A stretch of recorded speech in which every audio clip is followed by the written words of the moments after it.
അത് കഴിഞ്ഞ് ഗെയിം കളിക്കുന്ന ഒരു ഗെയിം സെന്ററിലേക്ക് പോകും. ആ സെന്റർ വളരെ ഫേമസാ. അവിടെ കോമ്പറ്റീഷനൊക്കെ നടക്കാറുണ്ട്. ചേട്ടൻ ഇഷ്ടമായതുകൊണ്ട് അവൻ അനിയത്തിനെയും കുഞ്ഞനിയനെയും എടുത്തുകൊണ്ട് അങ്ങോട്ട് പോവാണ്. അപ്പൊ അവിടെ ഗെയിം കളിക്കുന്ന ഒരു പ്രധാന ഗെയിമർ, അയാൾക്ക് ഈ മകനെ കണ്ട ഉടനെ മനസ്സിലാകും അവൻ കിൽബോയ് ആണെന്ന്. എന്തുകൊണ്ട് ഇവിടുത്തെ കോമ്പറ്റീഷനിൽ പങ്കെടുത്തുകൂടാ എന്നാ ചെറുക്കൻ ചോദിക്കുക. ആ നേരത്ത് ഹീറോ ഭാര്യനെയും വിളിച്ചോണ്ട് ഏതോ റെസ്റ്റോറന്റിലേക്ക് വന്നിട്ടുണ്ട്. അവിടുത്തെ ആള് ഫ്രഞ്ചിൽ സംസാരിക്കും. ഉടനെ ഹീറോ തിരിച്ച് ഫ്രഞ്ചിൽ, ഞങ്ങൾ പ്രധാനപ്പെട്ട ഒരു കാര്യം സംസാരിച്ചുകൊണ്ടിരിക്കുക, ഇപ്പൊ ഡിസ്റ്റർബ് ചെയ്യരുത്, പോയിട്ട് തിരിച്ചു വരൂ എന്നൊക്കെ പറയാ. അത് കേട്ടോടനെ അയാൾ കരയാൻ തുടങ്ങും. സാറേ, എനിക്ക് ഫ്രഞ്ച് അത്ര പൂർണ്ണമായിട്ട് അറിയില്ല, നിങ്ങൾ എന്താ പറഞ്ഞെന്ന് മനസ്സിലായിട്ടില്ല. ഇവിടെ ഒരു ഫാൻസിക്ക് വേണ്ടി 4 വാക്ക് മാത്രമേ അവർ പഠിപ്പിച്ചിട്ടുള്ളൂ, അതുകൊണ്ട് ഇംഗ്ലീഷിൽ പറഞ്ഞോളൂ, ഞാൻ പോയിട്ട് വരണമെങ്കിൽ പിന്നീട് വരാമെന്നും പറഞ്ഞ് അയാൾ അവിടെ നിന്ന് മാറിപ്പോവാം. ഇതൊക്കെ കണ്ട ഭാര്യ, നിങ്ങൾ ജർമ്മൻ മാത്രമല്ല ഫ്രഞ്ച് സംസാരിക്കുമോ? ഇതൊന്നും ഇത്രയും കാലമായിട്ട് എന്താ എന്നോട് പറയാത്ത? നിങ്ങൾ ഇനിയും എന്ത് രഹസ്യമാണ് ഒളിച്ചിരിക്കണമെന്ന് ചോദിക്കുക. അപ്പൊ ഹീറോ ഫ്രഞ്ചിൽ താൻ പറയേണ്ടിയിരുന്ന കാര്യങ്ങൾ, അവനൊരു പഴയ അസാസിനായിരുന്നു എന്നുള്ള എല്ലാ കാര്യങ്ങളും ഹീറോയിനോട് പറയാണ്. പക്ഷെ അവൾക്കൊന്നും മനസ്സിലാവില്ല.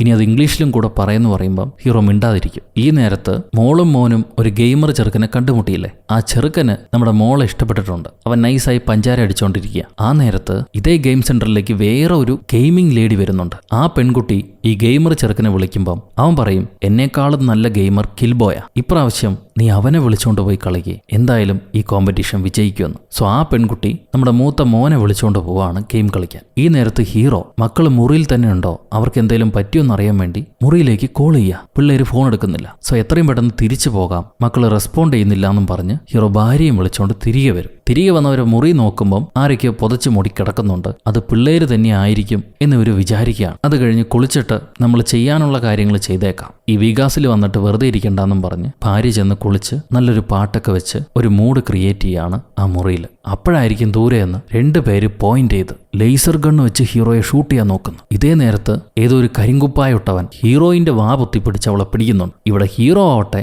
ഈ പോയിന്റ് ഷൂട്ടേഴ്സിന്റെ കയ്യിൽ നിന്ന് രക്ഷപ്പെടാൻ വേണ്ടി ഒളിച്ചിരുന്ന് ഒരു മദ്യക്കുപ്പി അവരെ നേരെ വലിച്ചെറി. എന്നിട്ട് ആ കുപ്പി ഷൂട്ട് ചെയ്ത് ഇവരെ 2 പേരെയും തീർത്ത് കളയുക. അപ്പോഴായിരിക്കും തൊപ്പി വെച്ച കില്ലറ് ഭാര്യയും പിടിച്ചോണ്ട് വരുന്നു. ഇനി നിനക്ക് രക്ഷയില്ല, തോക്ക് താഴെ വെച്ച് കീഴടങ്ങ് ഷോൺ എന്നയാൾ പറയുക. ഷോൺ എന്നുള്ള പേര് ഇതുവരെ ഭാര്യ കേട്ടിട്ടില്ല. സോ ഇപ്പോഴാണ് ഭാര്യയ്ക്ക് മനസ്സിലാവുക തന്റെ ഭർത്താവ് എന്തൊക്കെയോ മറച്ചു വെച്ചിരുന്നെന്ന്. അവളെ വെറുതെ വിട്ടേക്ക്, അവൾക്കൊന്നും അറിയില്ല എന്ന് പറഞ്ഞ് ഹീറോ കീഴ്പ്പെടുന്നത് പോലെ കാണിച്ചിട്ട് കൈ മറച്ചു വെച്ചിരുന്ന കത്തിയെടുത്ത് ഈ കില്ലറെ കണ്ണിലേക്ക് വലിച്ചെറിയും. മണ്ടയിലേക്ക് കുത്തു കിട്ടിയവൻ അടുത്ത സെക്കൻഡ് മരിച്ചു വീഴുക. ഇത് കണ്ട് ഭാര്യ ഛർദ്ദിക്കാൻ തുടങ്ങും. നീ ഇമാതിരിപ്പെട്ട ഒരു കില്ലറാണെന്ന് എനിക്ക് അറിയില്ലായിരുന്നു. ഞാൻ ആരുടെ കൂടെ ഇത്രയും കാലം ജീവിച്ചത്? എന്നോട് ഇനിയൊന്നും പറയണ്ട. എൻ്റെ പിള്ളേരെവിടെ? എനിക്ക് ആദ്യം അവരെ രക്ഷപ്പെടുത്തണം എന്ന് പറഞ്ഞ് ഭാര്യ ഓടി വന്ന് പിള്ളേരെ തിരഞ്ഞുനോക്കുക. അവരെ കാണുന്നില്ല. എന്തായാലും ഇവർ കളിക്കാൻ പോയിട്ടുണ്ടാവുമെന്ന് മനസ്സിലാക്കിയിട്ട് ഇവർ ഹോട്ടലിന് താഴത്തേക്ക് വരാം. ആ സമയത്ത് ഹീറോ ചോദിക്കുന്നുണ്ട്, നിനക്കൊന്നും പറയാനില്ലേ? നീ എന്താ എന്നോടൊന്ന് ചോദിക്കാത്ത? ഉടനെ ഭാര്യ, ഇനി ചോദിക്കേണ്ട ആവശ്യമില്ല, നീ ഒരു കൊലയാളിയാണെന്ന് എനിക്ക് മനസ്സിലായി, എനിക്കിനി നിന്റെ കൂടെ ജീവിക്കണ്ട, എനിക്ക് എൻ്റെ പിള്ളേരെ കാണണമെന്ന് പറഞ്ഞ് ഈ ഗെയിമിംഗ് സെന്ററിലേക്ക് ഓടി വരിക. ആ നേരത്ത് മോനാവട്ടെ കോമ്പറ്റീഷനിലൊക്കെ പങ്കെടുത്ത് വിജയിച്ച് വിക്ടറിയുമായിട്ട് ഇരിക്കുകയായിരിക്കും. അപ്പോഴാണ് ഇവർ വന്ന് പിള്ളേരെ 4 ചീത്തയും പറഞ്ഞ് വിളിച്ചുകൊണ്ട് പോകുന്നു. നിങ്ങളെ മുറിയിലിരിക്കാനല്ലേ പറഞ്ഞത്, എന്തിനാണ് പുറത്തേക്ക് ഇറങ്ങിയെന്ന്. ഉടനെ പിള്ളേര്, ഇതിന് ഇത്ര ഓവർ റിയാക്ട് ചെയ്യേണ്ട ആവശ്യമൊന്നുമില്ല, ഞങ്ങൾ കളിക്കാൻ വന്നു, നഷ്ടപ്പെട്ടു പോയിട്ടൊന്നുമില്ലല്ലോ, ഇവിടെ ഉണ്ടല്ലോ, കുഞ്ഞും സേഫാണ്, പിന്നെ എന്താ ഈ കാണിക്കണമെന്ന് ചോദിക്കുക. ഉടനെ അപ്പം പറയും, നമുക്ക് എത്രയും പെട്ടെന്ന് ഈ സിറ്റി വിട്ടു പോകണം, ഈ സിറ്റി സേഫ് അല്ല, ഡേഞ്ചർ നമ്മുടെ പുറകെ ഉണ്ട്. അപ്പോൾ പിള്ളേർ ചോദിക്കും, എന്ത് ഡേഞ്ചർ? നിങ്ങൾ എന്തൊക്കെയായി പറയുന്നത്? ഇവിടെ ഇത്രയും മനുഷ്യരുണ്ട്, എന്നിട്ട് നമുക്ക് മാത്രം എന്ത് ഡേഞ്ചർ? അത് കേട്ട ഉടനെ ഹീറോ പറയാണ്, നിങ്ങൾക്കറിയാത്തൊരു രഹസ്യമുണ്ട്. ഞാൻ പഴയ ഒരു അസാസിനായിരുന്നു. എൻ്റെ ടീം വലുതായിരുന്നു ആ സമയത്ത്. പക്ഷെ ഒരു പീരിയഡ് എത്തിയപ്പോൾ ഞാൻ ആ ടീമിൽ നിന്ന് പുറത്തേക്ക് വന്ന് ഒളിച്ച് ജീവിക്കുകയായിരുന്നു ഇത്രയും കാലം. എന്നാൽ ഇപ്പോൾ അവരത് കണ്ടുപിടിച്ചു, മനസ്സിലാക്കി എന്നെ കൊല്ലാൻ വേണ്ടി വന്നിരിക്കുകയാണ്. അതുകൊണ്ട് അവരിൽ നിന്ന് നമുക്ക് രക്ഷപ്പെടേണ്ടതുണ്ട്. ഈ പറയുന്നത് കേൾക്കുമ്പോൾ പിള്ളേർ പൊട്ടിച്ചിരിക്കുക. നിങ്ങൾ ഏതെങ്കിലും സിനിമ കണ്ടിട്ട് വന്ന് ഞങ്ങളോട് സംസാരിക്കുകയാണോ എന്ന് ചോദിക്കും. പെട്ടെന്നായിരിക്കും പുറകിൽ നിന്നൊരു മുടിയൻ ഇവരെ നേർക്ക് ഷൂട്ട് ചെയ്യുന്നത്. കുടുംബം ആകെ പേടിച്ചു പറിക്കും. ഹീറോ അവരെയും വിളിച്ചുകൊണ്ട് അടുത്തുള്ളൊരു കാസിനോയുടെ അകത്തേക്ക് പോവാം. അവിടെ ഈ കുടുംബത്തെ ഒളിച്ചു വെച്ചിട്ട് ഇവരെ ഷൂട്ട് ചെയ്യാൻ വരുന്ന കില്ലേഴ്സ് അല്ലേ, അതിലൊരു ലേഡി, ആ ലേഡിക്ക് നേരെ കാർ ഉരുട്ടിക്കൊണ്ടു പോകും. അതിന് പുറകെ ഒളിച്ചിരുന്നു. ആ ലേഡിക്ക് മനസ്സിലാവില്ല ഇവൻ പുറകിലുള്ളതെന്ന്. അടുത്തെത്താൻ നേരം ചാടി വീണ് ആ പെണ്ണിനെ ഷൂട്ട് ചെയ്ത് ഇവരവിടുന്ന് രക്ഷപ്പെടുക. പക്ഷെ വെടികൊണ്ട് ലേഡി വെസ്റ്റ് ധരിച്ചിരിക്കുന്നതുകൊണ്ട് വെടി ഏറ്റിട്ടില്ല. പിന്നെ അവൾ എഴുന്നേറ്റ് ഹീറോയെ പിടിക്കാൻ വേണ്ടി വരും. അപ്പോൾ ഒരു കാസിനോ ബോർഡിന്റെ അടി ഒളിച്ചിരുന്ന ഹീറോ ഈ പെണ്ണിന്റെ തലയിലേക്ക് ഷൂട്ട് ചെയ്ത് അവളെ കൊന്നുകളയുക. ഇത് കാണുന്ന പിള്ളേർക്ക് തലയൊക്കെ കറങ്ങി അവർ ഛർദ്ദിക്കാൻ തുടങ്ങും. അപ്പൊ അമ്മ, ഞാനും ഇതുപോലെ ആയിരുന്നു ആദ്യം, ഇപ്പൊ ശീലായി, നിന്റെ അപ്പനൊരു കൊലയാളിയാടാ, എനിക്ക് എന്താ ചെയ്യേണ്ടതെന്ന് അറിയില്ല എന്ന് പറയുക. അപ്പോഴേക്കും ഹീറോ ഓടി വന്ന് ഈ കുടുംബത്തെയും വിളിച്ചുകൊണ്ട് ആ കാസിനോ ഒന്ന് രക്ഷപ്പെട്ട് ഏതോ ഒരു ഒഴിഞ്ഞു കിടക്കുന്ന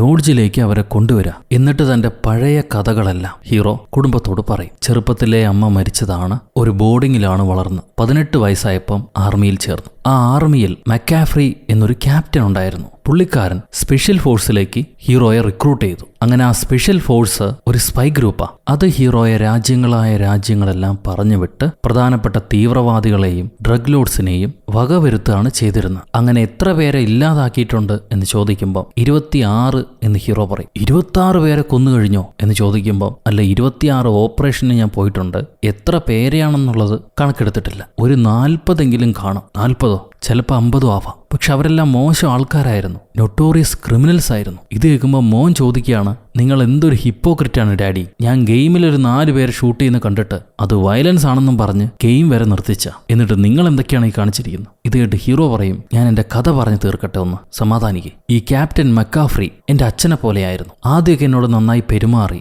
നല്ല പ്രൊജക്റ്റുകളാണ് തന്നുകൊണ്ടിരുന്നത്. പക്ഷെ പിന്നീട് ഇയാൾ പണം വാങ്ങി ആൾക്കാരെ കൊല്ലിക്കാൻ വേണ്ടി എന്നെ പറഞ്ഞു വിടുമായിരുന്നു. ഇത് മനസ്സിലാക്കിയപ്പോൾ ഞാൻ ആ ജോലി ഇനി ചെയ്യില്ല എന്ന് പറഞ്ഞ് അവരുടെ ടീമിൽ നിന്ന് രക്ഷപ്പെട്ട് ഈ നാട്ടിലേക്ക് വന്നതാണ്. അവിടെ വെച്ചാണ് നിന്നെ കണ്ടുമുട്ടുന്നത്. അത് കഴിഞ്ഞൊരു പുതിയ മനുഷ്യനായി ഞാൻ ജീവിക്കുകയായിരുന്നു. ഇത് കേട്ട് ഭാര്യ ചോദിക്കും, അപ്പം അന്ന് മുതൽ ആ ഗ്രൂപ്പ് നിങ്ങളെ തേടിക്കൊണ്ടിരിക്കുകയാണ്, അതുകൊണ്ടാണ് നിങ്ങൾ സോഷ്യൽ മീഡിയയിലൊന്നും വരാത്ത, ടെക്നോളജി ഒന്നും സ്വീകരിക്കാത്ത, അവർ കണ്ടുപിടിക്കുമെന്ന് പറഞ്ഞിട്ട്. ഇത് കേട്ടിട്ട് ഹീറോ പറയും, അതെ, ഇപ്പം നിങ്ങൾക്ക് സീരിയസ്നെസ് മനസ്സിലായല്ലോ, ഇനി നമ്മൾ ഈ നാട്ടിൽ നിൽക്കാൻ പാടില്ല, പുറത്ത് ഏതെങ്കിലും രാജ്യത്തിലേക്ക് പറന്നു പോകണം, അതുകൊണ്ട് നിങ്ങൾക്ക് വേണ്ടി ഞാൻ പാസ്പോർട്ട് തയ്യാറാക്കിയിട്ടുണ്ട്, ഇതാണ് അതെന്നും പറഞ്ഞ് എല്ലാവർക്കും പാസ്പോർട്ട് കൈമാറുക. അതിൽ മോളെ പേര് മോളി ആൻഡർസൺ, പുതിയ എന്തോ പേരാ. മകന്റെ പേരാണെങ്കിൽ വാൻ എന്നേ ഉള്ളൂ, വേറൊന്നുമില്ല. അപ്പൊ അവൻ പറയും, ഇതെന്താ വെറും van, I M A vehicle now, ഞാനൊരു വണ്ടിയായി, ഇനി എങ്ങനെ പുറത്തൂടെ നടക്കും. അപ്പൊ ഹീറോ, നമുക്കിനി നാട്ടിലേക്ക് തിരിച്ചു പോകാൻ കഴിയില്ല, നിങ്ങളത് മനസ്സിലാക്കണം. ഇത് കേട്ട് മോൻ പറയും, എത്രയോ പരാജയപ്പെട്ട അവസാനം ഞാൻ എൻ്റെ ഐഡന്റിറ്റി ഇപ്പൊ ഉണ്ടാക്കിയെടുത്തിട്ടേ ഉള്ളൂ, അപ്പോഴേക്കും നിങ്ങളത് ഇല്ലാതാക്കിയിരിക്കുകയാണ്, ഇനി നിങ്ങൾ പറയുന്നത് വിശ്വസിക്കാനോ അനുസരിക്കാനോ ഞാൻ തയ്യാറല്ല എന്നും പറഞ്ഞ് മോൻ എഴുന്നേറ്റ് പോകും. ഇനി നിങ്ങളെ ഞാൻ എൻ്റെ അച്ഛനായി ഒരിക്കലും കരുതില്ല എന്നും പറഞ്ഞ് മോൾ എഴുന്നേറ്റ് പോകും. അതേപോലെ ഭാര്യ, 18 വർഷം പച്ച നുണകളിൽ ഞാൻ വിശ്വസിച്ചിരുന്നു, എന്തൊരു മണ്ടിയാണ് ഞാൻ, ഇപ്പിതാ വഴിനീള മനുഷ്യ ജഡം കണ്ട് ജീവിക്കാൻ പറയുന്നു, ഇനി നിങ്ങളോടൊപ്പം എനിക്കൊരിക്കലും ജീവിക്കാൻ കഴിയില്ല, ഞാൻ എൻ്റെ പിള്ളേരെ എടുത്ത് നാളെ കാലത്ത് തന്നെ ഇവിടുന്ന് പുറപ്പെട്ടു പോവാണ്, ഇനി നമ്മൾ തമ്മിൽ ബന്ധമില്ലാന്നും പറഞ്ഞ് ഭാര്യ റൂമിലേക്ക് തിരിച്ചു വന്ന് ഇവിടുന്ന് എങ്ങനെയെങ്കിലും രക്ഷപ്പെട്ടു പോകാൻ വേണ്ടി സഹായത്തിന് ആരെങ്കിലും കിട്ടുമോ നോക്കാണ്. അപ്പോഴാണ് മറ്റേ ജിമ്മി വെച്ച് കണ്ട പെണ്ണിന്റെ കാർഡ് കിട്ടുക. ആ പെണ്ണ് ട്രാവൽസ് എല്ലാം നടത്തുന്നത്. സോ ആ പെണ്ണിനെ വിളിച്ച് ഞങ്ങൾക്ക് തിരിച്ച് നാട്ടിലേക്ക് വരണം, ഏതെങ്കിലും ഒരു വണ്ടി അറേഞ്ച് ചെയ്യാൻ പറയുകയാണ്. ആ പെണ്ണ് സമ്മതിക്കും. അങ്ങനെ പിറ്റേ ദിവസം രാവിലെ കുട്ടിയും മക്കളെയൊക്കെ എടുത്ത് ഭാര്യ നേരെ എയർപോർട്ടിലേക്ക് പോകുന്നു. ഹീറോ ആണെങ്കിൽ രാത്രി എല്ലാം മിഴിച്ചിരിക്കുകയായിരുന്നു, ഇവർക്ക് അപകടം എന്തെങ്കിലും പറ്റുമോ നോക്കിയിട്ട്. ഭാര്യ, ഇനി നിങ്ങൾ ഞങ്ങളെ പിന്തുടർന്ന് വരരുത്, അവരന്വേഷിക്കുന്നത് നിങ്ങളെയല്ലേ, ഒന്നുകിൽ മരിക്കുകയോ കൊല്ലുകയോ ചെയ്തിട്ട് വേറെ ഏതെങ്കിലും നാട്ടിലേക്ക് ഓടിപ്പോയിക്കോ, ഞങ്ങളെ ശല്യം ചെയ്യാൻ പാടില്ല എന്നും പറഞ്ഞ് നേരെ എയർപോർട്ടിലേക്ക് വരികയാണ്. അപ്പോൾ അവിടെ ഒരു പ്രൈവറ്റ് ജെറ്റ് നിൽക്കുന്നത് കാണാം. ഇതാണോ നമ്മൾ പോകുന്ന വണ്ടിയെന്ന് മോൻ ചോദിക്കുന്നുണ്ട്. ഹീറോയും പറയും, ഏയ് അത്രയ്ക്കുള്ള വകുപ്പൊന്നും നമ്മുടെ കയ്യിലില്ല, ആ ലേഡി വേറെ ഏതെങ്കിലും ടിക്കറ്റ് ആയിരിക്കും അറേഞ്ച് ചെയ്തിട്ടുണ്ടാവുക, നമുക്ക് എന്തായാലും നോക്കാന്ന് പറയും. പക്ഷേ ആ ജിംനേഷ്യത്തിലെ പെണ്ണ് ഈ പ്രൈവറ്റ് ജെറ്റിൽ നിന്നാണ് ഇറങ്ങി വരുന്നത്. നിങ്ങളെങ്ങനെ ഇവിടെ എത്തി, ഇവിടെ എന്തെങ്കിലും ആവശ്യമുണ്ടോ എന്ന് ചോദിക്കുകയാണ് ഹീറോയിൻ. ആ ലേഡി പറയും, ഞാൻ ഇതുവഴിയെ പോകുകയായിരുന്നു, അപ്പോഴാണ് നിങ്ങളെ മെസ്സേജ് കിട്ടിയത്, സോ നിങ്ങളെയും കൂടി പിക്ക് ചെയ്യാന്ന് പറഞ്ഞിട്ടായിരുന്നു ഇവിടെ ലാൻഡ് ചെയ്ത്, വരും നമുക്ക് പോകാം, വേണ്ട ഭക്ഷണമൊക്കെ ജെറ്റിനകത്തന്നെ ഉണ്ടെന്നും പറഞ്ഞ് പിള്ളേരെയും ഹീറോയിനെയും ആ ഫ്ലൈറ്റിനകത്തേക്ക് കയറ്റുകയാണ്. ഇത് കഴിഞ്ഞ് അവര് പരസ്പരം തന്റെ വിശേഷങ്ങൾ പറയാൻ തുടങ്ങും. ആദ്യമേ ഹീറോയിൻ ഭർത്താവുമായിട്ട് വഴക്കിട്ടിട്ടാണ് തിരിച്ചു പോണെന്ന് പറയുക. എന്നിട്ട് ആ ലേഡിയുടെ വിശേഷങ്ങൾ ചോദിക്കും. അപ്പൊ ആ ലേഡി പറയാണ്, ഞാൻ എൻ്റെ എക്സിനെ കാണാൻ പോവായിരുന്നു, ഒരുപാട് കാലം ഞങ്ങൾ ഒരുമിച്ച് സന്തോഷത്തോടെ കഴിഞ്ഞു, പക്ഷെ പെട്ടെന്നൊരു ദിവസം അവൻ എന്നെ ഇഷ്ടപ്പെടാതായി, എങ്ങോ ദൂരെ പോയി മറഞ്ഞു, മറ്റൊരു പെണ്ണിനെയും കെട്ടി കുടുംബത്തോടെ സന്തോഷമായിട്ട് ജീവിക്കാൻ തുടങ്ങി. അപ്പൊ ആ പെണ്ണിനെ കാണണമെന്നുള്ള ആഗ്രഹം എനിക്കുണ്ടായിരുന്നു. ഞാൻ കണ്ടു നോക്കിയപ്പം ഒരു പൊട്ടി മണ്ടി പെണ്ണ്, എന്നോളം ഒരു ഗുണവും അവൾക്കില്ലായിരുന്നു, അവന് ചേരുന്ന ലേഡിയേ അല്ല, പിന്നെ എന്തിനാണ് അവൻ എന്നെ വിട്ടിട്ട് പോയത്? എനിക്ക് അവനോട് പ്രതികാരമായി അതിന് ആ കുടുംബത്തെ ബലി കൊടുക്കണം. ഇതിനുവേണ്ടി അവന്റെ ഭാര്യയുമായി ഞാൻ അടുത്തു. എന്റെ കെണിയിൽ അവരെ പെടുത്താൻ വേണ്ടി ഞാൻ കാത്തിരുന്നു. ശരിയായ സമയത്ത് അവരെന്റെ ട്രാപ്പിനകത്ത് വന്ന് വീഴുകയും ചെയ്തു. ഞാൻ പോലും പ്രതീക്ഷിച്ചില്ല. ഇപ്പൊ എനിക്ക് സുഖമായി എന്ന് പറയുമ്പോഴാണ് ഹീറോയിന് കത്തുക, ഇവള് പറഞ്ഞുകൊണ്ടിരിക്കുന്നത് തന്റെ കഥ തന്നെയാണല്ലോ എന്നുള്ളത്. അവള് മെല്ലെ ചുറ്റുമൊക്കെ നോക്കിയിട്ട്, ഞാൻ റൂമിൽ എന്തോ മറന്നു വെച്ചെന്ന് തോന്നുന്നുണ്ട്, പോയി എടുത്തിട്ട് വരാം, ഇനി എന്തായാലും അടുത്ത ഫ്ലൈറ്റിൽ ഞങ്ങൾ നാട്ടിലേക്ക് വന്നോളാം, നിങ്ങളെ ബുദ്ധിമുട്ടണ്ട, ഞാൻ പിള്ളേരെയും വിളിച്ച് ഇറങ്ങാമെന്നും പറഞ്ഞ് ഹീറോയിൻ പിള്ളേരെ വിളിച്ച് തിരികെ ഇറങ്ങാൻ നോക്കുമ്പോൾ ഇതിലെ മെയിൻ വില്ലൻ വന്ന് നിൽക്കുകയാണ് ഇവർക്ക് ചെക്കായിട്ട്. അടുത്ത സീനിൽ ഹീറോയ്ക്ക് ഒരു കോള് വരുന്നു. ആ മെയിൻ വില്ലനുണ്ട് വീഡിയോ കോളിൽ. എൻ്റെ കയ്യിൽ നിന്ന് അങ്ങനെ രക്ഷപ്പെട്ടു പോകാമെന്ന് നീ കരുതിയിരുന്നോ? എങ്കിൽ നിനക്ക് തെറ്റിപ്പോയി. നിന്റെ കുടുംബം ഇപ്പോൾ എൻ്റെ പിടിയിലാണ്. അവരെ നിനക്ക് വേണമെങ്കിൽ പൊസീഡോൺ കാസിനോയിലേക്ക് അടുത്ത 30 മിനിറ്റിനുള്ളിൽ നീ എത്തിയിരിക്കണം, അല്ലെങ്കിൽ ഓരോരുത്തരെയായിട്ട് ഞാൻ വക വരുത്തുമെന്നും പറഞ്ഞ് ഈ വില്ലൻ കോള് കട്ട് ചെയ്യുന്നു. ഈ പൊസീഡോൺ കാസിനോ എന്ന് പറഞ്ഞാൽ പഴയൊരു വലിയ കാസിനോ ആയിരുന്നു. ഇപ്പം അത് വർക്ക് ചെയ്യുന്നില്ല. ആ കെട്ടിടം പൊളിച്ചിട്ട് പുതിയൊരു ഹോട്ടൽ അവർ പണിയാൻ പോവാ. അങ്ങനെയുള്ള പഴയ ഹോട്ടലിലേക്കായിരിക്കും ഹീറോ പോയി ചേരുന്നത്. നോക്കുമ്പം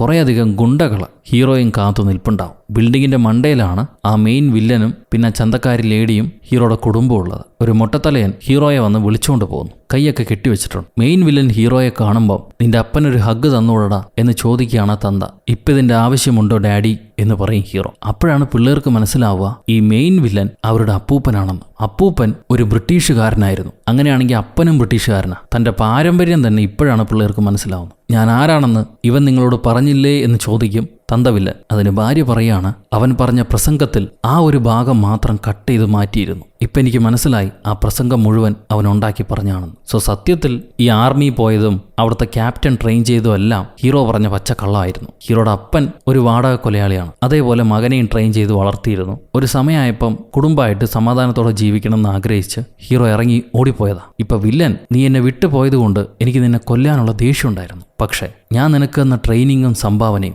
എന്റെ ലെഗസി കീപ്പപ്പ് ചെയ്യാൻ വേണ്ടിയിട്ടാ. അതാണ് ഇല്ലാതാവുന്നത്. ഇപ്പം എൻ്റെ കയ്യിലുള്ള അസാസിന്മാർക്കൊന്നും നിന്റെ അത്രയും കഴിവില്ല. അതുകൊണ്ട് നിന്നെ എനിക്ക് തിരിച്ചു വേണം. നിന്റെ പഴയ സ്ഥാനത്തേക്ക് നീ തിരിച്ചു വരണം. അങ്ങനെ വരാൻ സമ്മതിച്ചില്ലെങ്കിൽ ഓരോരുത്തരെയായിട്ടില്ലാതാ. ഇത് കേട്ട് ഹീറോ പറയും, ഇനി പഴയ ജീവിതത്തിലേക്ക് ഞാൻ തിരിച്ചു വരില്ലെന്ന്. എന്നാ പിന്നെ കൊന്നു തുടങ്ങിക്കോന്നും പറഞ്ഞ് തന്റെ ഓർഡർ കൊടുക്കുകയാണ്. ആ പെണ്ണ് ആദ്യം ഭാര്യയെ ഷൂട്ട് ചെയ്യാൻ തുടങ്ങും. ഉടനെ ഹീറോ കരഞ്ഞുകൊണ്ട്, ഞാൻ സമ്മതിക്കുന്നു, എൻ്റെ കുടുംബത്തെ ഇല്ലാതാക്കണ്ട. ഞാൻ ആ കുടുംബത്തിനോടൊപ്പം ഇനി തിരികെ പോകുന്നില്ല. അവരെന്നേക്കുമായിട്ട് മറന്നേക്കാം. തിരികെ വന്നോളാം. അവരെ റിലീസ് ചെയ്യൂ. അവരെ ജീവന് വേണ്ടി ഞാൻ നിങ്ങളെ കൂടെ തന്നെ നിന്ന് നിങ്ങൾ പറയുന്ന എന്ത് ജോലിയും ചെയ്തോളാം എന്ന് പറയും. സോ ഇത് കേട്ട ഗ്രാൻഡ്പ വില്ലൻ ഹീറോയുടെ കുടുംബത്തെ റിലീസ് ചെയ്യാൻ പറയുകയാണ്. ആ നേരത്തെ കണ്ട മൊട്ടത്തലയനോട് ഇവരെ കൊണ്ടുപോയി വിടാൻ പറയും. അങ്ങനെ മൊട്ടമാമൻ കൊണ്ടുപോയി വിടുന്ന സമയത്ത് ഈ പിള്ളേര് അമ്മയോട് തർക്കിക്കുക. അപ്പം നമുക്ക് വേണ്ടി എന്തൊക്കെ ചെയ്തു, ഇപ്പം സ്വന്തം ജീവൻ പണയം വെച്ച് നമ്മളെ രക്ഷപ്പെടുത്തിയിരിക്കുക. അങ്ങനെ അപ്പനെ വിട്ടുകളയാൻ പാടില്ല. അത് കേട്ട് അമ്മ പറയും, ഞാൻ ഇപ്പം ചെയ്യുന്ന ഒരു അമ്മയുടെ കടമയാണ്. നിങ്ങളെ സുരക്ഷിതമായി തിരിച്ചെത്തിക്കണം. അതാണ് എൻ്റെ ജോലി. അപ്പം മോള് എന്നാ പിന്നെ അമ്മയുടെ കടമ ചെയ്യൂ. കുട്ടി അപകടത്തിൽപ്പെടുകയാണെങ്കിൽ അമ്മ കാറ് തന്നെ പൊക്കണം. അതൊരമ്മയുടെ കടമയാണ്.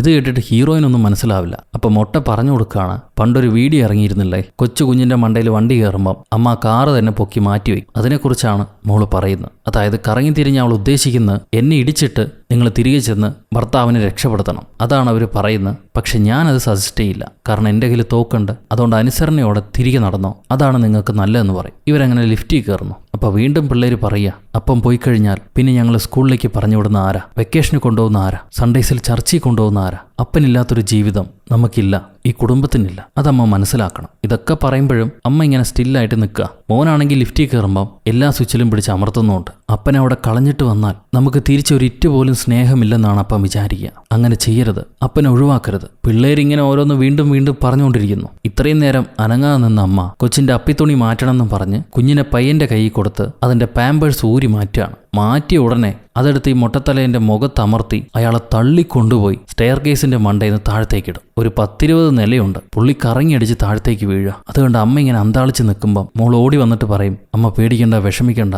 താഴെ വീണ പുള്ളിക്കൊന്നും സംഭവിച്ചിട്ടുണ്ടാവില്ല. അയാൾ രക്ഷപ്പെടുമായിരിക്കും, നമുക്ക് തിരിച്ചു പോകാമെന്ന്. ഒരു 250 അടിയെങ്കിലും ഉണ്ടാവും മിനിമം. അയാൾക്കൊന്നും സംഭവിച്ചിട്ടുണ്ടാവില്ല എന്ന് പ്രതീക്ഷിക്കാം. എന്തായാലും ഇവർ തിരിഞ്ഞ് അപ്പനെ രക്ഷപ്പെടുത്താൻ വേണ്ടി വരിക. ആ നേരത്ത് വില്ലൻ ഡാഡി കാര്യങ്ങൾ ക്രമീകരിക്കാൻ വേണ്ടി താഴത്തേക്ക് ചെല്ലും. അപ്പോൾ അവിടെ ഹീറോയും അവൻ്റെ പഴയ കാമുകിയും മാത്രമേ ഉണ്ടാവൂ. സോ ഈ കാമുകി ഹീറോയുടെ മടി കയറി ഇരുന്നിട്ട്, ഇപ്പം നിന്റെ ഭാര്യ ഒഴിഞ്ഞു പോയല്ലോ, ഇനി നമ്മൾ മാത്രമേ ഉള്ളൂ. ആ പഴയ ലൈഫിലേക്ക് നീ തിരിച്ചു വന്നു, ഇനി നീ എൻ്റെ സ്വന്തമാണെന്നും പറഞ്ഞ് കെട്ടിപ്പിടിച്ച് ഉമ്മയൊക്കെ കൊടുക്കുന്നു. ആ നേരത്തായിരിക്കും കുടുംബം കയറി വരുന്നത്. ഹീറോ കാണിക്കുന്ന കണ്ടിട്ട് ഭാര്യയ്ക്ക് ദേഷ്യം വരുന്നുണ്ട്. എന്നാൽ ഹീറോ കെട്ടിപ്പിടിച്ചത് അവളെ മർമ്മത്തിൽ അമർത്തി ബോധം കെടുത്താനാണ്. അങ്ങനെ ആ പെണ്ണിനെ ബോധം കെടുത്തുന്നു. അത് കഴിയുമ്പോൾ ഹീറോ ഭാര്യയോട് സോറി പറയുക. നിന്നോടെല്ലാം തുറന്നു പറയാൻ വേണ്ടി ഒരു സന്ദർഭം ഞാൻ നോക്കിയിരിക്കുകയായിരുന്നു. ഫസ്റ്റ് ഡേറ്റിൽ തന്നെ അത് തുറന്നു പറഞ്ഞാൽ നീ എന്നെ ഇഷ്ടപ്പെട്ടില്ലെങ്കിലോ, അതുകൊണ്ട് ഞാൻ കാത്തിരുന്നു. പക്ഷെ അപ്പോഴേക്കും നീ ഗർഭിണിയായി, പിന്നെ കല്യാണമായി, പിള്ളേരായി, പറയാനൊരു ഗ്യാപ്പ് കിട്ടിയില്ല. എന്നിട്ട് അവസാനം നീ എല്ലാം മനസ്സിലാക്കിയപ്പോൾ ലേറ്റായിപ്പോയി. ഇതിന് ഭാര്യ പറയും, ഏതെങ്കിലും ഒരു സമയത്ത് നിങ്ങൾ പറയായിരുന്നു, പറഞ്ഞില്ല, അതുകൊണ്ടാണ് കാര്യങ്ങൾ ഇത്രയും വഷളായിപ്പോയത്.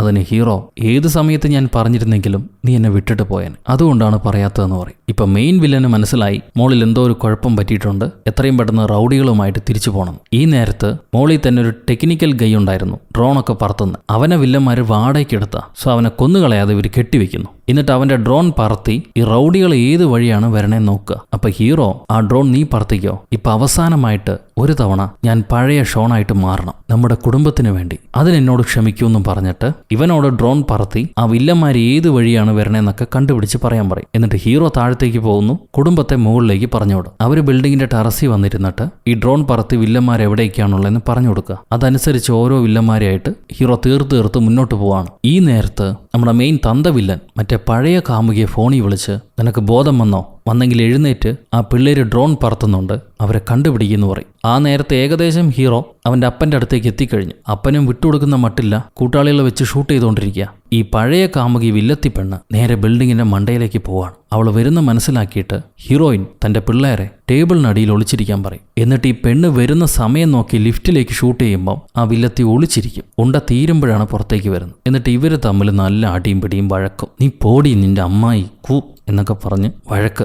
ഈ സമയത്ത് നമ്മുടെ വില്ലൻ മോൻ പറത്തിക്കൊണ്ടിരുന്ന ഡ്രോൺ ഷൂട്ട് ചെയ്ത് താർക്കും. അപ്പൊ ഹീറോയ്ക്കൊരു സ്കൈ സപ്പോർട്ട് ഇല്ലാതാവാണ്. അതേ നേരത്ത് പഴയ കാമുകി വില്ലത്തി പെണ്ണ് അവൾ അമ്മയെ അടിച്ചിട്ട് പിള്ളേരെ ആക്രമിക്കാൻ പോവാ. അപ്പൊ പിള്ളേരെ രക്ഷപ്പെടുത്തണമെങ്കിൽ അമ്മ കാറ് പൊക്കണമെന്നാണല്ലോ ഐതിഹ്യം. അതനുസരിച്ച് ഹീറോയിൻ വലിയൊരു കോൺക്രീറ്റ് പാളി പൊക്കി മാറ്റി ഈ വില്ലത്തിയെ പിടിക്കാൻ വേണ്ടി ഓടി വരിക. പക്ഷെ വില്ലത്തി ഒരൊറ്റ ചവിട്ട് വെച്ചു കൊടുത്ത് ഹീറോയിനെ ടെറസിന്റെ മണ്ടേന്ന് താഴത്തെ തട്ടിലേക്ക് തള്ളിയിട്ടു. അപ്പൊ ഈ താഴത്തെ തട്ടിന്ന് മുകളിലേക്ക് ചാടി കയറാൻ വേണ്ടി പഴയ അത്ലറ്റിക്കായ ഹീറോയിൻ കയ്യിൽ കിട്ടിയൊരു മുളം കമ്പെടുത്ത് കുത്തി പോൾ വാൾട്ട് ചാടാൻ വേണ്ടി ഓടി വരിക. എന്നാൽ കുത്തി പൊങ്ങിയ പെണ്ണ് കമ്പൊടിഞ്ഞ് നിലത്തേക്ക് പൊതോന്ന് പറഞ്ഞ് അടിച്ചു വീഴും. പാവം. ഇത് കണ്ട് വില്ലത്തി കളിയാക്കാണ്. പണ്ടത്തെ ഉശരും വെച്ച് ഏതേലും ഒരു സ്പോട്ട് അറിയാമെന്നും പറഞ്ഞ് ഇപ്പൊ കളിക്കാൻ വന്നേക്കരുത്, ഇടുപ്പെല്ലാം ഒടിഞ്ഞു പോകും. ഉടനെ ഹീറോയിൻ ആ ഒടിഞ്ഞ കമ്പ് കയ്യിൽ തൂക്കിയെടുത്ത് ഒരൊറ്റ എയറാണ് കറക്റ്റ് വില്ലത്തിയുടെ നെഞ്ചിന് കീഴെ ചെന്ന് കൊള്ളുന്നുണ്ട്. അവൾ ആ സ്പോട്ടിൽ തന്നെ മരിച്ചു വീഴും. അപ്പോഴാണ് ഹീറോയിൻ പറയുന്നത്, ഞാൻ ഒരെണ്ണത്തി അല്ലടി മത്സരിച്ചത് 10 ഐറ്റം ബാക്കിയുണ്ടായിരുന്നെന്ന്. സോ അക്കയ്ക്ക് ജാവലിൻ ത്രോയും അറിയായിരുന്നു. ഈ നേരത്ത് സ്കൈ സപ്പോർട്ടൊന്നും കിട്ടാത്തതുകൊണ്ട് ഹീറോനെ വില്ലൻ തന്ത പിടിച്ചു കഴിഞ്ഞു. കൊല്ലാൻ വേണ്ടി തയ്യാറായിട്ട് നിൽക്കുക. അപ്പോഴായിരിക്കും കുടുംബം ഓടി വരുന്നത്. അതിലെ മോള് വിളിച്ചു പറയും, അപ്പൂപ്പ കൊല്ലല്ലേ അപ്പൂപ്പ, നിങ്ങൾ എത്ര കുറ്റക്കാരനാണെങ്കിലും എനിക്ക് നിങ്ങളോട് ക്ഷമിക്കാൻ പറ്റും. ഈ ഒരു ഇൻസിഡന്റ് കൊണ്ട് ഞാൻ മനസ്സിലാക്കിയത് കുടുംബമാണ് ഈ ലോകത്തെ ഏറ്റവും ഇമ്പോർട്ടൻ്റ് ആയിട്ടുള്ള വസ്തുത. നിങ്ങളെ കാണുമ്പോൾ ഒരു കൊലയാളിയായിട്ട് എനിക്ക് തോന്നുന്നില്ല, എൻ്റെ അപ്പൂപ്പനായിട്ട് തോന്നുന്നുള്ളൂ. നിങ്ങൾ ആരോടും എനിക്കൊരു വെറുപ്പുമില്ല, ദേഷ്യവുമില്ല. എനിക്കൊരു കുടുംബമാണ് വേണ്ടത്. അപ്പൂപ്പൻ ഒരിക്കലും സ്വന്തം മകനെ കൊല്ലാൻ കഴിയില്ല. ഇത് കേട്ടിട്ട് വില്ലൻ തന്ത തിരിച്ചു ചോദിക്കുകയാണ്, നിന്റെ ഈ പ്രസംഗമൊക്കെ കേട്ടാ എൻ്റെ മനസ്സ് മാറുമെന്ന് വിചാരിച്ചോ? ഞാനൊരു കോൾഡ് ബ്ലഡഡ് കില്ലറാണ്, നിനക്കത് അറിഞ്ഞിട്ടില്ല. അപ്പൊ കൊച്ചുമോള് പറയും, എനിക്കതറിയാം, അതുകൊണ്ടാണ് എൻ്റെ അപ്പനെ പ്രിപ്പയർ ചെയ്യാനുള്ള കുറച്ച് സമയം ഞാൻ നിങ്ങളെ ഇന്ന് അടിച്ചു മാറ്റിയത്. ഇവളത് പറയാൻ നേരത്ത് ഹീറോ കയ്യിലൊരു കമ്പി എടുത്തു കഴിഞ്ഞു. തന്ത തിരിയുമ്പോഴേക്കും തോക്ക് അടിച്ചു തെറിപ്പിച്ച് തന്തയുടെ മണ്ടയിലേക്ക് ഈ പൈപ്പും വെച്ച് ഹീറോ ആഞ്ഞടിക്കുക. അതോടെ അയാളുടെ ബോധം പോയി. ഉടനെ കുടുംബം എല്ലാം ഓടി വന്ന് ഹീറോയെ കെട്ടിപ്പിടിക്കുന്നു. അവരവിടെ നിന്ന് കുഴപ്പമൊന്നുമില്ലാതെ രക്ഷപ്പെട്ട് പുറത്തേക്ക് ഇറങ്ങുക. അപ്പോഴേക്കും പോലീസുകാരെല്ലാം അവിടെ എത്തിക്കഴിഞ്ഞു വില്ലന്മാരെ പിടിക്കാൻ വേണ്ടി. എല്ലാ കൊലപ്പുള്ളികളും പിടിക്കപ്പെട്ടതുകൊണ്ട് ഹീറോയ്ക്കും കുടുംബത്തിനും തിരിഞ്ഞ് അവരുടെ സ്വന്തം നാട്ടിലേക്ക് തന്നെ വരാൻ കഴിഞ്ഞു. ഇപ്പൊ ഹീറോ അവിടെ ഒരു സെക്യൂരിറ്റി ട്രെയിനറായിട്ട് ജോലി ചെയ്തുകൊണ്ടിരിക്കുക. എല്ലാം ശുഭം. അവിടെ വെച്ച് ദ ഫാമിലി പ്ലാൻ എന്ന സിനിമ അവസാനിക്കുന്നു. സോ ഗൈസ്, എങ്ങനെയുണ്ട് ഈ കഥ? നിങ്ങൾക്ക് ഇഷ്ടപ്പെട്ടു എന്ന് വിചാരിക്കുന്നു. നിങ്ങളുടെ അഭിപ്രായം കമന്റിലൂടെ രേഖപ്പെടുത്തുക. ലൈക്ക് ചെയ്യാനും ഷെയർ ചെയ്യാനും പുതിയ കൂട്ടുകാരെല്ലാവരും ചാനൽ സബ്സ്ക്രൈബ് ചെയ്യാനും ഒരിക്കലും മറക്കരുത്. അടുത്തൊരു അടിപൊളി സിനിമയായിട്ട് വീണ്ടും കണ്ടുമുട്ടുന്നത് വരെ, until then it's bye from ഒരു കഥ.